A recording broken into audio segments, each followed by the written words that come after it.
Train జర్నీలో నిద్రపోతున్నారా? మీకో shocking news.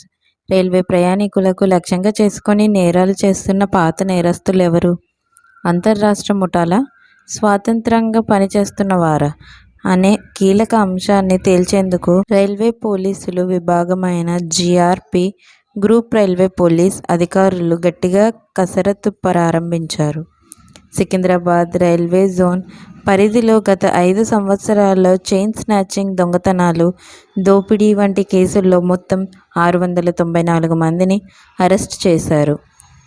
ఈ నిందితుల్లో కొంతమంది ఇప్పటికీ జైళ్లలో శిక్ష అనుభవిస్తున్నారు.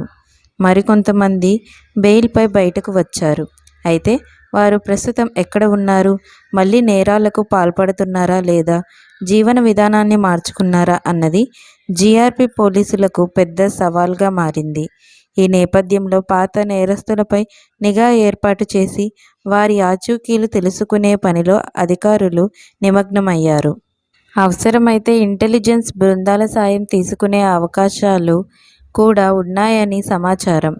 ప్రయాణికులు భద్రత కోసం ఈ చర్యలు తీసుకుంటుండడం రైల్వేతో శాంతి భద్రతలు పరిరక్షించాలన్న పోలీసుల కట్టుబాటును చూపిస్తోంది. సికింద్రాబాద్ జోన్ రైల్వే పోలీసుల వ్యవస్థ మరింత బలోపేతం చేస్తూ ప్రయాణికుల భద్రతపై ప్రత్యేక దృష్టి పెట్టింది. జోన్ మొత్తం 12 రైల్వే పోలీసుల స్టేషన్లు, 17 అవుట్ పోస్టులు పనిచేస్తాయి. ఈ వ్యవస్థకు ఒక ఎస్పీ నేతృత్వం వహించగా సికింద్రాబాద్ రూరల్, సికింద్రాబాద్ అర్బన్, కాజీపేట్ డివిజన్లను 3 డీఎస్పీలు పర్యవేక్షిస్తున్నారు. ఇటీవలి కాలంలో రైల్వేలో ప్రయాణిస్తున్న ప్రయాణికులు సెల్ ఫోన్లు, డబ్బు, బ్యాగులు వంటివి విపరీతంగా చోరీలు జరుగుతున్నాయి.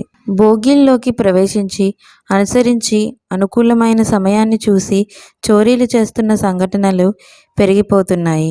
ఈ పరిస్థితిని పరిశీలించిన రైల్వే ఐజీ రమేష్ నాయుడు పాత నేరస్తులు కదలికలపై కఠినంగా స్పందించారు. జీఆర్పీ పోలీసులు పనితీరు, కేసులు దర్యాప్తు తీరు, నేర నివారణ చర్యలను క్షేత్రస్థాయిలో పరిశీలిస్తూ కీలక సూచనలు చేశారు. జీఆర్పీ స్టేషన్లలో నమోదు అయిన కేసుల్లో ఇప్పటికే అరెస్ట్ అయ్యి జైలుకు వెళ్లిన నిందితుల కదలికలపై నిఘా పెట్టాలని, వారు బెయిల్పై బయటకు వచ్చిన తర్వాత మళ్లీ చోరీలకు పాల్పడుతున్నారా అనే విషయాన్ని గుర్తించాల్సిందిగా ఆదేశించినట్లు సమాచారం. ఈ నేపథ్యంలో ఎస్పీ చందనా దీప్తి పర్యవేక్షణలో రైల్వే పోలీసులు కార్యాచరణ ప్రారంభించారు. రిమాండ్లో ఉన్న ఖైదీలతో పాటు ఇటీవలే విడుదలైన నిందితుల వివరాలను సేకరించి వారిని గుర్తించేందుకు ప్రత్యేక బృందాలు రంగంలోకి దిగాయి. తద్వారా పాత నేరస్తుల కదలికలపై ముందస్తు సమాచారం అందించడంతో పాటు కొత్త నేరాలు జరిగే అవకాశం ఉండకుండా చూడడమే లక్ష్యంగా పోలీసులు గట్టి చర్య తీసుకుంటున్నారు. ఈ చర్యలతో ప్రయాణికుల భద్రతకు గణనీయంగా మద్దతు లభించనుందని అధికారులు భావిస్తున్నారు. రైల్వే స్టేషన్లలో ప్రయాణికుల భద్రతపై తీవ్రమైన ఆందోళన వ్యక్తమవుతోంది. ముఖ్యంగా సికింద్రాబాద్, కాచిగూడ, హైదరాబాద్, నాంపల్లి, కాజీపేట్, వరంగల్, చెర్లపల్లి వంటి రైల్వే స్టేషన్లలో చోరీలు, దొంగతనాలు, చైన్ స్నాచింగ్ కేసులు అధికంగా నమోదవుతున్నాయి. ఈ స్టేషన్లలో ప్రతిరోజు వందలాది రైళ్లు, లక్షలాది ప్రయాణికులు రాకపోకలు సాగిస్తున్నారు.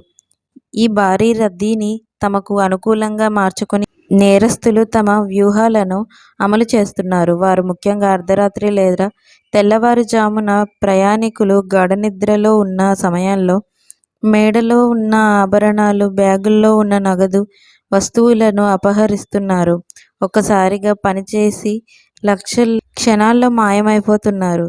ప్రయాణికుల విషయం గుర్తించేసరికి దొంగలు గల్లంతయ్యుంటారు. అందువల్ల ట్రైన్లో నిద్రపోయేటప్పుడు చాలా జాగ్రత్తగా ఉండాలి. మెడలో బంగారం వేసుకోకపోవడం ఉత్తమం. ఈ పొరపాటు చేయొద్దు. ఈ తరహా నేరాలను అడ్డుకోవడం, నిందితులను గుర్తించి పట్టుకోవడం పోలీసులకు పెద్ద సవాలుగా మారింది. ముఖ్యంగా రైల్వే పోలీసుల విభాగంలో సిబ్బంది కొరత ఉన్నందున పహారా, నిఘా, దర్యాప్తు కార్యకలాపాలు ప్రభావితమవుతున్నాయి.